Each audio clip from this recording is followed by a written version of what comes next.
Bonjour à tous, c'est Loki, l'agent des séries.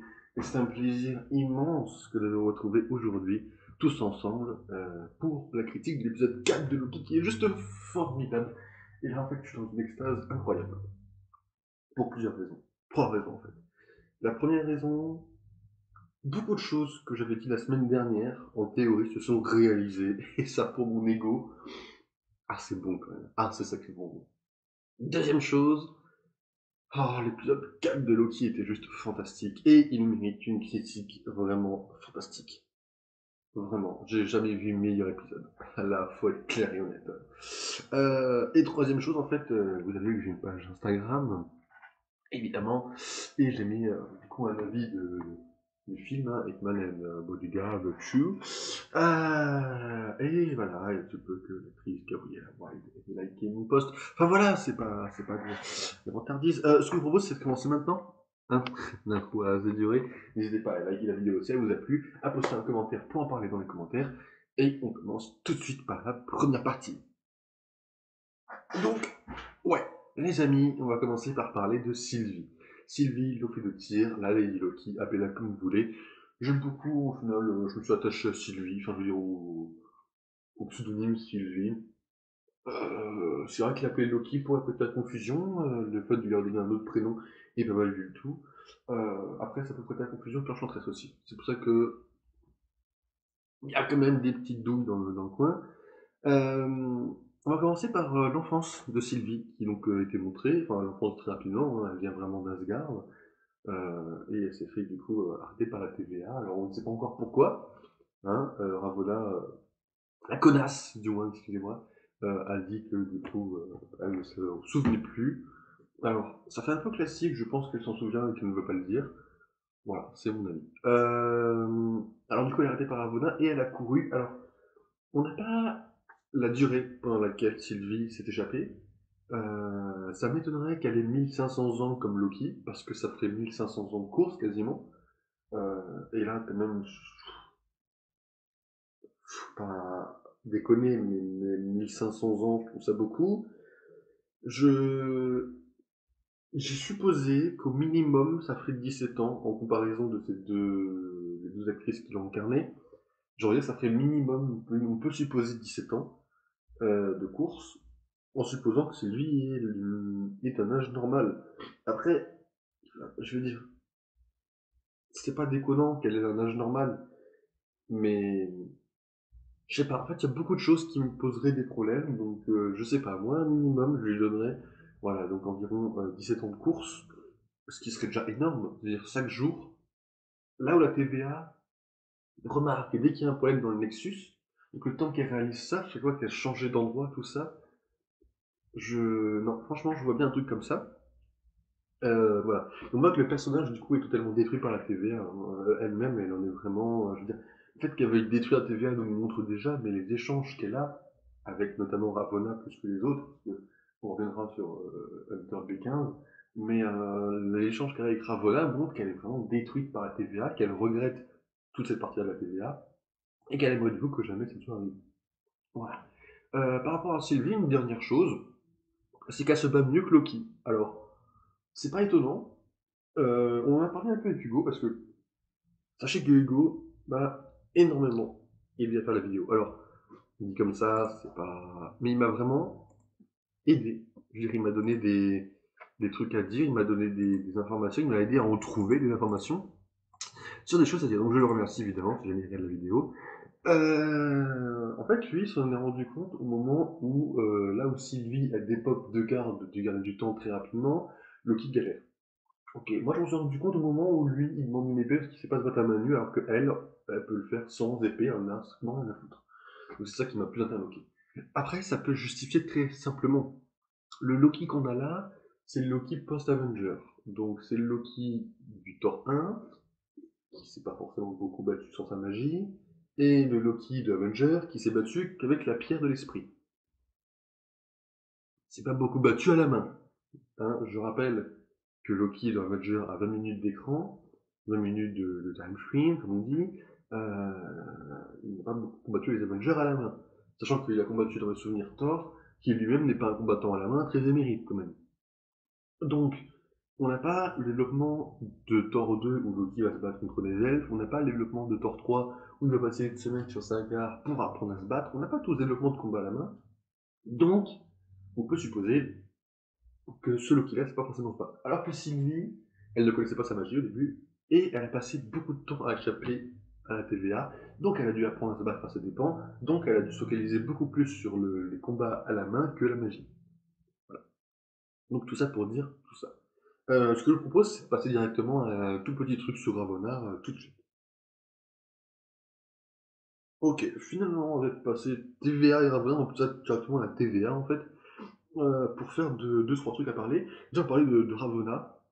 Alors, on sait maintenant que la TVA est composée de variants, c'est un fait. Mais est-ce que Ravonna en est une? Alors, j'ai envie de dire oui. J'ai envie de dire que c'est juste une variante. Enfin, en fait, ça peut être oui comme non, en fait. Mais moi, je pense plutôt oui. Parce qu'avant d'être le juge qu'elle est actuellement, elle était Minute Woman. On l'a vu, c'est elle qui a arrêté Sylvie, elle était dans une armée en noir. Or, Sylvie a bien dit que tous les gens de la TVA étaient des variants, donc Ravonna a compris.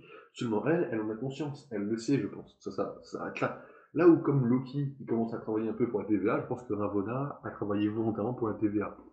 Donc, soit il y a ça, soit elle le sait pas, mais enfin, elle l'est pas. Excusez-moi, je pense à autre chose. Soit elle l'est pas, et dans ce cas-là, elle aurait été choisie spécialement, entre guillemets, une agente choisie à part de tout ça. C'est une possibilité.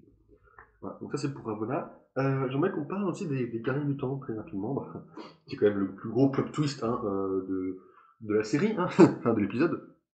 Ce sont des robots. Alors, maintenant que ce n'est pas eux qui ont créé la TVA, qui c'est? Alors, déjà, je veux juste écarter Ravonna de la situation. Pourquoi je l'écarte tout de suite? Parce que Ravonna, au début de l'épisode, elle monte toute seule pour leur parler toute seule. Alors je pense que vu sa réaction quand le machin s'est fait décapiter, enfin, elle était assommée, mais vu sa non-réaction après, enfin, je veux dire, elle a quand même tué Loki juste après, donc elle a montré qu'elle n'avait rien à foutre, que ce soit des robots, donc je pense qu'elle le savait. Donc je pense qu'elle connaît en effet la personne qui est au-dessus, ou les personnes. Bon, à partir de là, on peut dire qu'elle vient leur parler pour faire un rapport aux personnes qui sont dessus. Mais c'est des androïdes, alors c'est sacrément hypocrite. Hein. On rappelle que quand il y a un passage pour les variants, il faut que ce soit pas de robots. Alors savoir que les mecs qui les contrôlent sont des robots, c'est... Bref, alors voilà. Alors maintenant, qui les contrôle? Et à ça, j'ai trois théories. Premièrement, ça serait Miss Minute. Alors, laissez-moi finir. Miss Minute, théoriquement, on l'a vu 2 épisodes et on ne la voit plus. C'est suspect quand même. Ah, qu'on l'ait pas vu une seule fois de cet épisode-là, c'est parce que le dernier, limite, c'est logique, on a quasiment pas vu la TVA. Mais qu'on ne le voit pas de celle-là, c'est Miss Minute. Pour moi, elle est très suspecte. Alors, ça peut être juste un autre instrument, des personnes au-dessus, hein. Mais voilà, je veux dire, les gars, Miss Minute, elle était iconique dans le deuxième épisode, et là, on la voit plus. Il y a un truc. Miss Minute, pour moi, il y a un truc. Alors, savoir quoi, je sais pas du tout. Mais, alors après, c'est pour pas qu'elle-même soit une méchante, pourquoi ça peut faire soulèvement des robots, ça m'étonnerait. Mais il y a un truc avec Miss Minute, je pense, qui est à ne pas négliger. Ça peut être les vrais gardiens du temps. Parce que oui, il y a des gardiens du temps dans l'univers Marvel, dans les comics. On peut supposer qu'ils sont. Alors, c'est bizarre parce qu'on n'a jamais eu d'entité encore dans l'univers du MCU. Donc ça serait une première. Mais on peut supposer qu'ils existent vraiment, qu'ils sont au-dessus et qu'ils n'ont pas envie de se montrer. Alors ça peut être pour plusieurs choses. Ça peut être parce que c'est des entités, donc leurs formes sont au-delà de toute compréhension. Ça peut être parce qu'en effet, ils savent qu'il y a des menaces, donc ils se protègent avant. Ça peut être pour beaucoup de choses. Donc ça peut être les vrais gardiens du temps. Ou alors ça peut être, et là je vais revenir sur ça, mais on reviendra dessus à la fin de la vidéo, ça peut être Kang. Mais ça, on reviendra sur la partie supposition de la vidéo parce que j'ai pas envie de, disons, d'élargir mon propos tout de suite. Et dernier truc par rapport à la TVA, la petite déception de l'épisode d'ailleurs, qui a quand même Loki, ma série préférée actuellement, au-dessus d'Agent Shield, mais il y a quand même des trucs à porter, notamment le problème causé par Sylvie. C'est-à-dire qu'elle a quand même foutu la merde dans l'épisode 2, une merde qui a quand même forcé quasiment tous les agents de la TVA à agir, et on n'en parle plus. Ah, je veux dire, c'est cool, c'est passé, et puis bah, c'est tout. Ah, TVA, elle est arrivée le problème. Puis basta. Non, moi j'aurais bien aimé un petit développement, ou même ne serait-ce qu'une petite référence en mode ah, on a quand même bien galéré, on a quand même failli perdre le. Enfin, un truc quoi. Même plus qu'un mot, ou enfin, je veux dire, un échange, ou vraiment quelque chose qui nous montre que c'était pas normal pour la TVA, qu'ils ont quand même dû galérer un peu, que. Je sais pas, un truc comme ça. Bon, bref, c'est un petit défaut, c'est pas très grave. Passons tout de suite à la prochaine partie. Ah, ok. Avant de parler de Loki lui-même, on va parler des Loki, des variants Loki, des problèmes de Loki, tout ça. J'aimerais d'abord parler, donc, dans cette partie-là, de l'amour entre Sylvie et Loki. Alors, pour certains, ça choque. C'est la même personne. Je vais vous dire deux personnages qui sont exactement dans la même situation. Miles Morales et Gwen Stacy. Alors, oui, ce sont des identités radicalement différentes. Mais leur nature de personnage, ça reste des totems, ça reste des totems, donc la même nature de personnage. C'est exactement la même chose pour Loki et Sylvie. Ce sont la même nature, ce sont des Loki, mais leur histoire est radicalement différente, ce sont des personnages différents. Pas comme si le Loki de la série tombe amoureux du Loki des films. Là, ce serait pour moi déjà un problème plus important, parce qu'il y a vraiment peu de choses qui les séparent. Leur nature est radicalement différente. Là où Sylvie, le prénom change, la magie change, le comportement change. Le comportement est vraiment le truc qui m'a le plus choqué par rapport au comportement. Ça restera le jour où Loki, quand lui se déguise, il y a toujours un petit truc par rapport à un costard. Là où Sylvie, elle en a strictement rien à foutre. Donc voilà. Donc il y a pas mal de ça. Et voilà, c'est tout. Juste pour dire que moi, je serais très frustré si jamais les deux ne s'embrassaient pas avant la fin de la série. Oui, fanboy, shipper à fond. Mais voilà, je les shipper ensemble, donc j'espère évidemment qu'il y aura une conclusion bénéfique. On va également parler du fait d'être un Loki, donc c'est qu'ils survivent. Alors là, je crois qu'on peut pas mieux dire. Hein. Loki qui meurt dans le 1, qui revient dans Avengers, qui survit. Et Loki qui s'échappe d'Asgard en se faisant passer pour Odin, donc il survit encore. Dans Thor 3, il survit en étant sur sa carte, tout ça exactement. Donc là, on a vraiment on va dire la phrase de Loki qui s'adapte parfaitement au film, à part évidemment à Thanos, où là, il a arrêté de survivre pour sauver son frère. Voilà. Mais on reviendra également, quand je ferai la vidéo sur Loki, on reviendra sur le sacrifice qu'il a fait par rapport à Thanos. Je crois que j'ai trouvé en fait sur internet la réponse qu'il me fait. Voilà, et puis bah. Voilà. Alors maintenant, on parle de la scène post-crédit dans les Loki. Hein. On a Loki qui, après être mort, réapparaît dans ce qui semble être une scène de la bande-annonce. On reviendra également sur ça à la fin, pas de soucis. En face de lui, il y a quatre personnages, quatre Loki. Alors oui, quatre Loki, vraiment. Il n'y a pas de Thor, il n'y a pas d'Heimdall, c'est un Loki, d'accord. Quatre Loki. Alors, euh...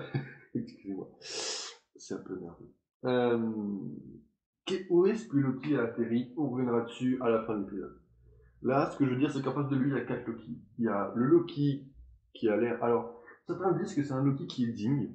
Moi, je ne pense pas, parce que ça n'a pas l'air de ressembler à Mjolnir. Quoi. Alors, oui, il peut y avoir plusieurs Mjolnir, je suis d'accord. Mais je sais pas, il y a un truc qui me chiffonne un peu, en fait.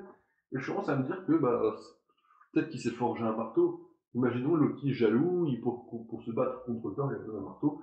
Alors, c'est un peu bizarre parce qu'on dirait que ce Thor-là est très. Enfin, ce Loki-là, pardon, est très porté sur le combat mano mano. Donc ça peut être en fait, le Loki qui est le destin de Thor. C'est-à-dire que c'est lui du tonnerre. Ça pourrait être bizarre, ça pourrait être vraiment Mjolnir, il pourrait vraiment être digne, et ça serait amusant. Mais ça serait surprenant aussi.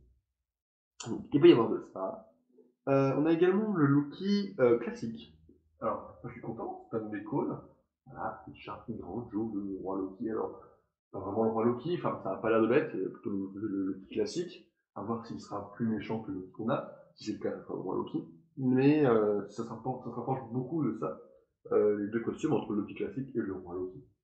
Alors c'est cool, parce que, alors, il y a un petit souci comme en VF, c'est qu'il a la VF de Martin Stein. Alors Martin Stein, DC Comics, Legend of Tomorrow, le mec n'a aucun charisme, donc c'est un peu dur à prendre au sérieux. Mais en fait, le problème qui me pose à moi le plus de problème, c'est que le personnage qui ne bouge pas comme ça, on dirait que le costume est moyen, en fait. Il faudrait qu'il bouge pour que je puisse me faire un véritable avis sur le personnage. Bref, on passe toi là-dessus. Le Loki, donc le Kill Loki, alors ça je suis du même avis que d'autres personnes, il me donne juste envie de lui foutre une putain de claque dans la gueule. Hein. Mais il l'a mérité, hein. Il n'aurait pas démérité ce quelqu'un. Il est dès la claque. Voilà, exactement. Et le Loki Croco, alors, ça vraiment il est. Il est le meilleur Loki. Je suis désolé, mais je veux tout savoir de ce Loki-là en fait.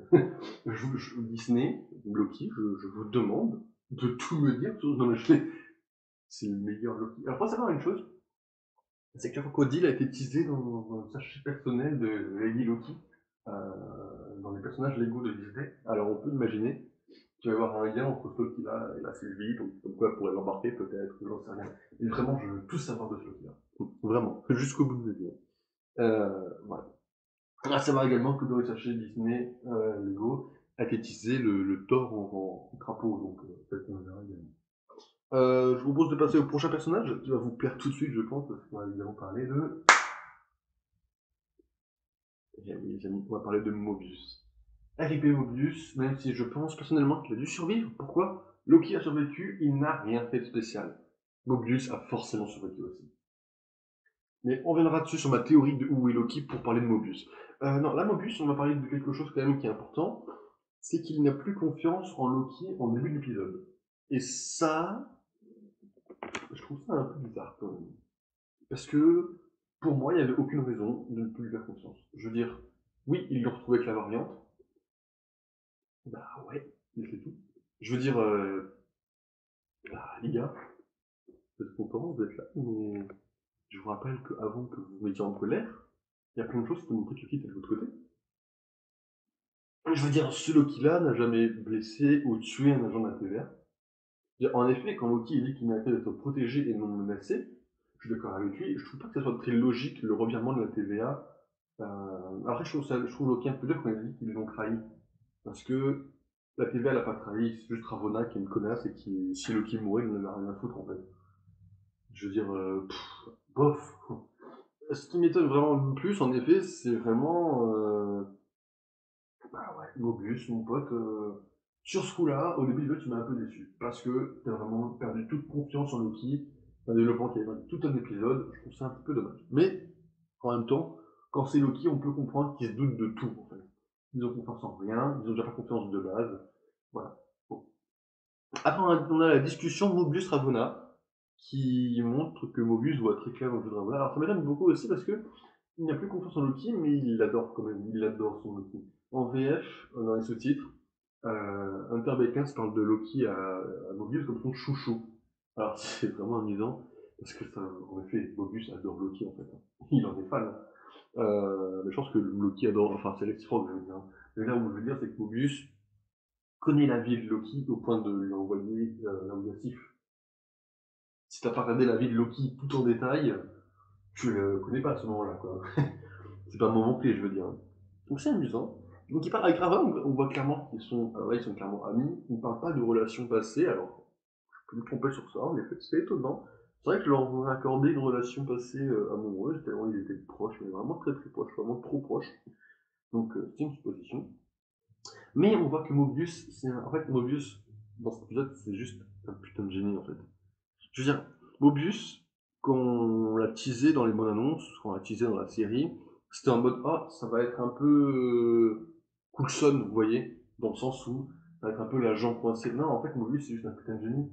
Coulson, il est très bon et son sens d'observation a sauvé la team plusieurs fois. Je dis pas le contraire. Mais Mobius, lui, il voit clair dans le jeu de Loki. Donc là, on peut parler notamment. Là, j'aimerais qu'on parle notamment de l'épisode 2, quand il voit que Loki ment. Mais alors, il y a un petit problème, c'est qu'il a quand même une vue un peu étriquée, parce que il voit pas que dans l'apocalypse, on peut faire ce qu'on veut, là où Loki l'a capté tout de suite. Bon, un petit problème quand même. Mais il arrive quand même à voir clair dans le jeu de Ravonna, qui a dû payer toute la TVA. Ouais. Bon, anyway. Non, moi, Mobius, c'est juste un génie. Et après, on a la scène où Mobius et Loki ont une confiance ultime. Alors j'avais fait comme ça parce que de toute façon, c'est toutes les scènes avant les morts, c'est la confiance jusqu'au bout, mon frère, etc. C'est une confiance qui est fondée, ultime, parfaite. Là, il était en confiance. Les deux. Et après, il meurt. Alors, on reviendra dessus pourquoi il meurt pas. Mais c'est triste parce que sachez qu'IRL, au moment où il parlait de jet ski, il dit ah, c'est sûr, on va le voir faire des jet ski. Ah, c'est cool. Et là, pendant que je dis ça, elle dit brouillez-le, et elle le tue devant moi. Et je peux vous assurer que j'ai fermé ma gueule. Hein. Ah, comme ça. Hein. Je n'ai pas ouvert. Hein. Et voilà. Bref, ça a choqué beaucoup de monde, mais je pense qu'il est encore en vie. Et c'est pareil, on reviendra dessus au prochain épisode. Ouais, les caméos, faut qu'on en parle. Il y en a 4 petits, vraiment, enfin, il y en a un qui va prendre les autres, mais il y en a 3 très petits. Lady Sif, les amis, qui apparaît donc dans cet épisode, qui fait plaisir à voir. On n'avait pas vu l'actrice depuis très longtemps. La revoir sur le Lady Sif, l'année passée, c'était super. Son apparition n'était pas de trop, c'était bien trouvé. Euh, voilà. Rien de plus à dire, hein, Lady Sif, les amis, c'était cool. Et après, on va parler de Mobius, qui parle de 3 races. Alors, donc, mieux préciser que les autres. Les 3 races, il y a pareil des cris. Alors, à partir de là, on peut imaginer n'importe quel cri arrêté par la TVA. Gumroad, Ronin. En fait, cette série, si elle se développait en plusieurs saisons, on pourrait imaginer des retours de persos qui sont un peu oubliés par les films pour avoir un développement plus intéressant dans les séries. Je pense en effet notamment à Ironrod. S'ils ne le font pas apparaître dans Captain Marvel 2, s'ils oublient le personnage dans le film, pourquoi pas le faire revenir dans cette série en tant que variant. Pourquoi pas? Vous voyez, des trucs comme ça. Ou même Ronin, qui a eu 2 apparitions. Si vous voulez lui donner un meilleur développement, pourquoi pas dans la TVA? C'est des trucs tout cons, mais qui pourraient arriver potentiellement.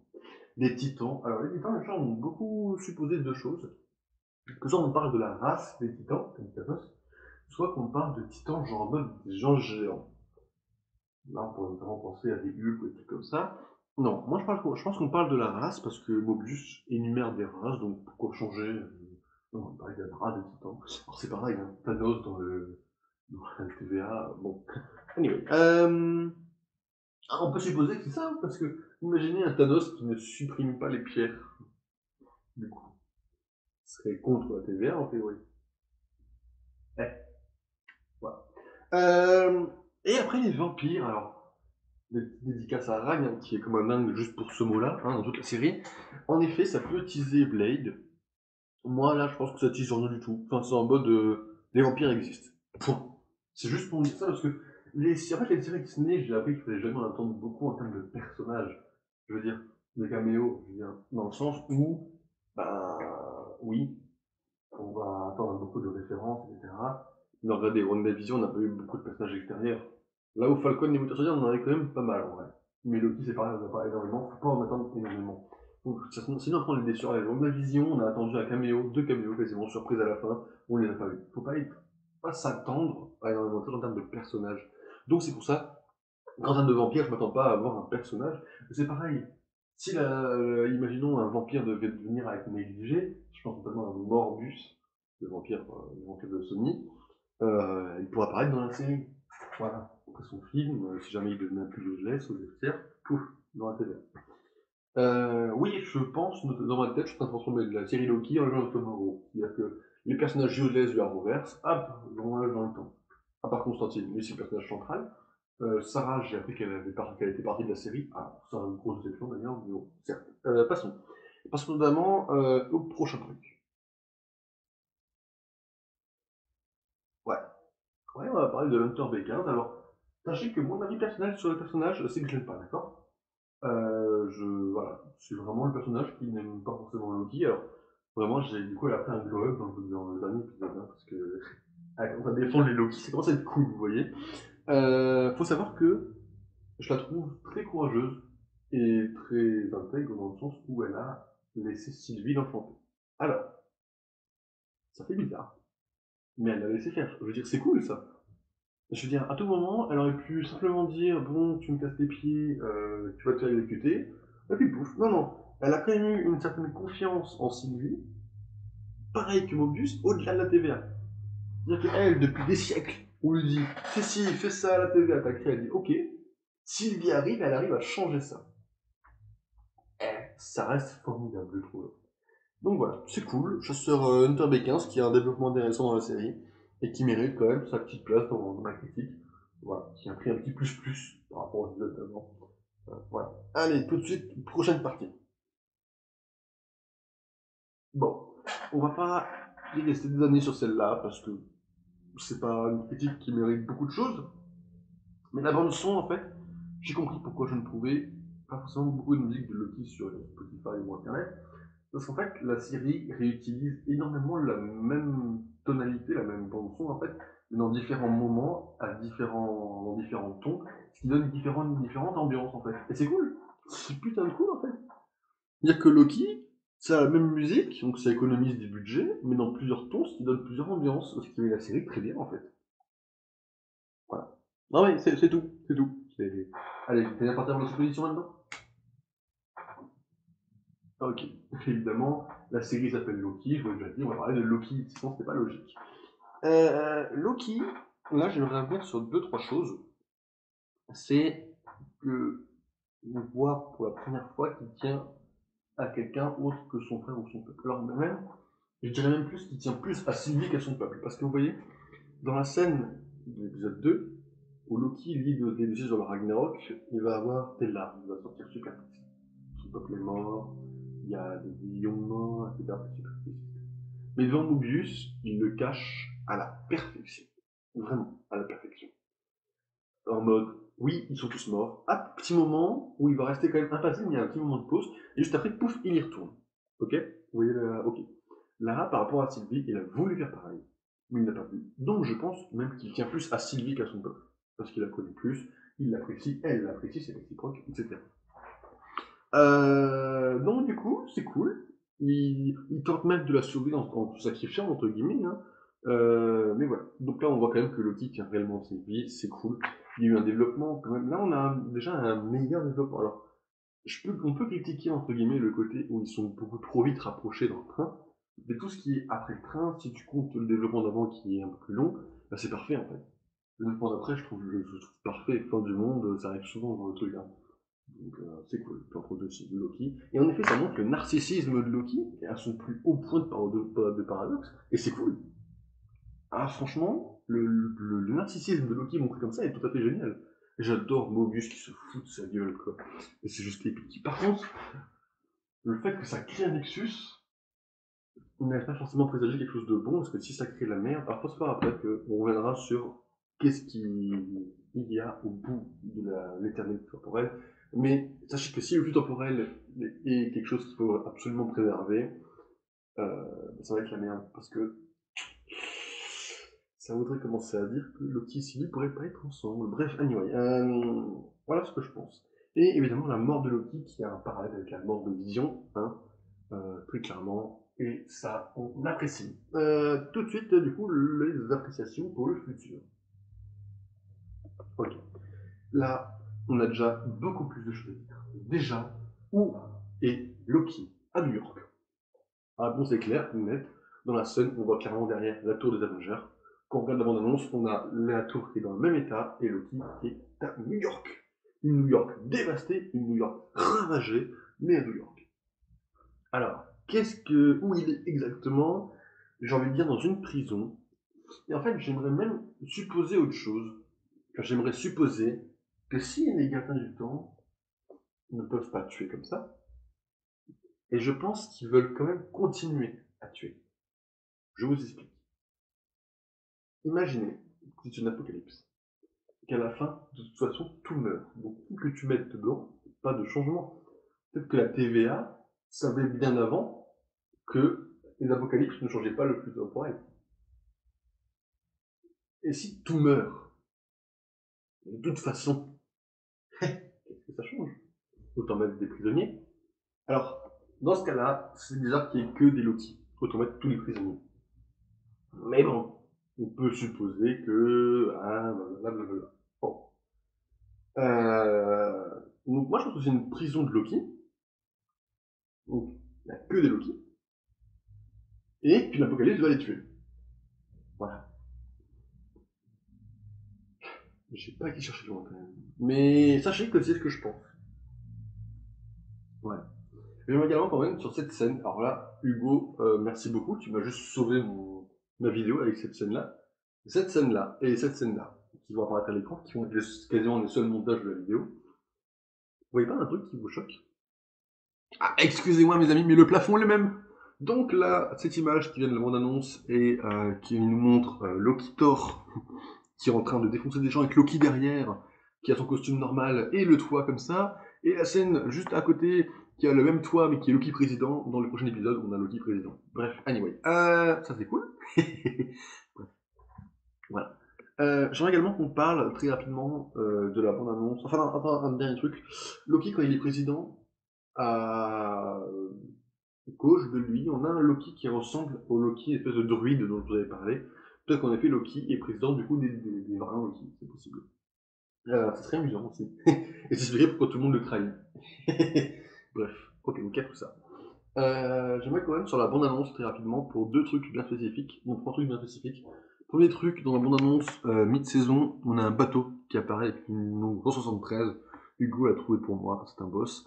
C'est le USS Eldridge, donc 173, qui est un destroyer d'escorte de classe canon de la marine des États-Unis. Et là, on parle des années 40. Va-t-on avoir potentiellement une scène dans les années 40? C'est possible.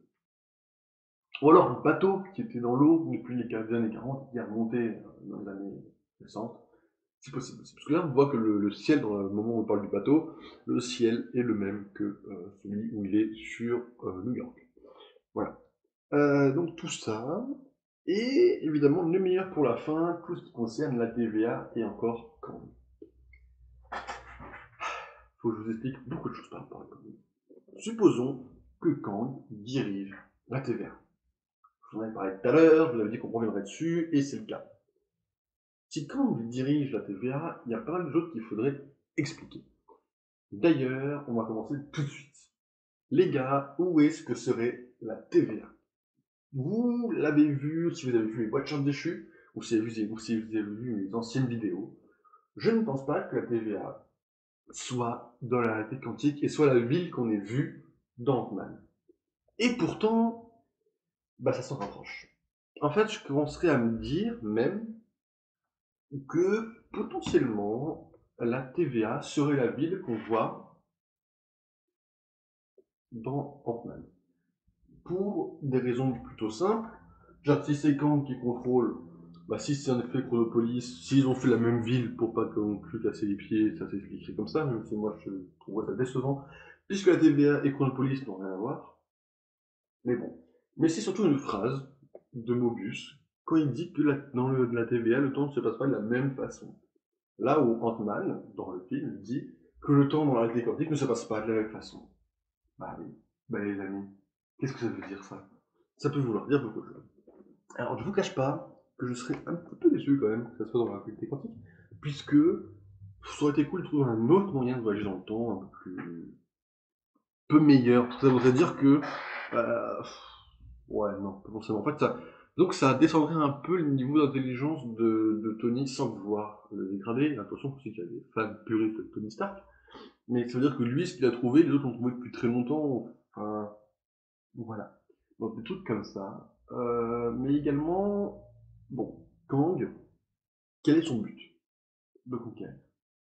Alors, Damien m'a dit, c'est un autre ami, enfin, même saveur Hugo, il nous a dit que Kang était très difficile à comprendre même dans les comics, et que ses multiples itérations de lui-même essayaient de se regarder dans le dos tout le temps. Alors, Kang, c'est compliqué. D'accord, je peux pas vous dire plus simple, c'est très compliqué à comprendre. Qu'est-ce que je peux vous dire sur lui? On peut supposer une chose. Imaginons que la fin de l'éternel et plus temporel soit Kang qui conquiert le monde, l'espace et l'univers comme Loki voulait le faire au début de la série. Supposons. Ce qui voudrait dire que tout problème ne serait pas quelque chose qui nuirait au flux du temps, mais qui nuirait à la bonne ascension au pouvoir de Kang. Ce qui veut dire que Loki qui s'échappe, par exemple, ça pose un problème parce que du coup, Loki ne mourrait pas dans Avenger, du coup. Enfin, dans Avenger 3, il ne mourrait pas, du coup. Toute logique. Ok. Donc, il sera encore en vie, potentiellement. Et donc, bah, là, il y aura un autre problème du style que Kang ne pourrait plus conquérir le temps, enfin le monde, quoi. À cause de ça. D'accord? C'est des suppositions. Parce que supposons, quand ils disent que ce qu'ont fait les Avengers était prévu. D'accord? Les Avengers ont sauvé le monde. Mais s'il n'y avait plus de monde, Kang n'avait plus rien à conquérir. Pareil, supposition. Ou alors on peut supposer plein d'autres choses. Moi, ce que je veux dire, c'est que peut-être que Ravonna est là pour défendre le fait que Kang monte bien au pouvoir. Voilà. C'est pas beau tout ça. Alors c'est que des suppositions, et ça expliquerait que si Loki arrive à déformer le temps assez pour que Kang ne soit pas assuré au pouvoir, on le verrait dans Ant-Man 3 en train de vouloir revenir, remonter au pouvoir. Et ouais.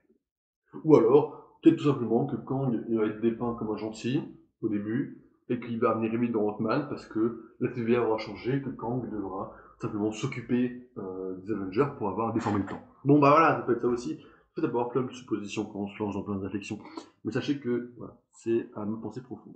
Écoutez, c'est cool. On a avancé un peu. La vidéo sortira pas à 18h du coup, hein, parce que là il est déjà très tard. Donc je fais que la vidéo sortira cette semaine, c'est sûr. Et voilà, donc je vous laisse en profiter, profitez-en bien, reposez-vous, bonnes vacances, et évidemment, l'épisode 5 de Loki qui va sortir, évidemment Black Widow va également sortir, ça va être cool. Et voilà, on se retrouve donc du coup plus tard, et voilà. Allez, ciao ciao tout le monde.